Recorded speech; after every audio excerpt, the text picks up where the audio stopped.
আমি প্ৰথমে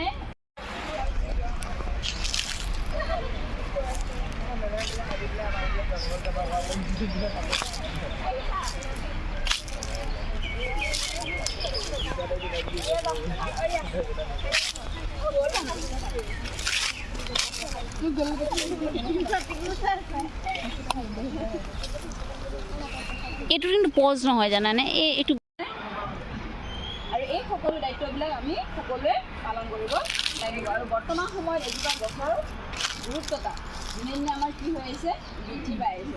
তোমালোকৰ কিতাপতো পঢ়িছে যে কি কয় গোলকীয় উষ্ণতা বৃদ্ধি পাইছে আৰু বনাঞ্চলবিলাক ধ্বংস হৈ গৈছে। এইবিলাক কাৰণবিলাকে হ'ল আমি মানুহে কৰি আছোঁ, হয় নহয়? গছ গছনিবিলাক আমি ধ্বংস কৰি আছোঁ, প্ৰকৃতিৰ যিবিলাক কিবা প্ৰাকৃতিক সম্পদবিলাক আমি ধ্বংস কৰিছোঁ।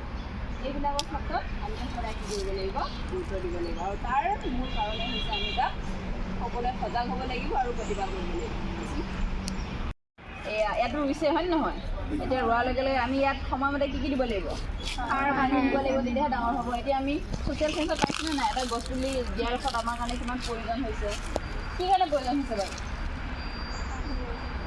তাৰ পৰা আমি কি পাওঁ, আৰু দিনে দিনে কি বৃদ্ধি হৈ গৈছে,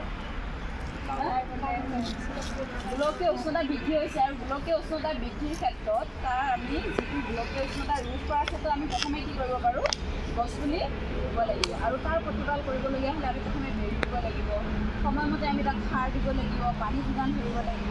আৰু গৰু ছাগলীয়ে যাতে খাব নোৱাৰে তাৰ কাৰণে আমি সদায় কি কৰিব লাগিব, লক্ষ্য ৰাখিব লাগিব, হয় নহয়? আৰু আমি সকলোৱে মিলি তাক, আমাৰ দায়িত্ব এইটোৱে নহয় যে অকল আমি গছ পুলিটো ৰুলোঁ আৰু ৰুই পেলাই বাদ দিলোঁ।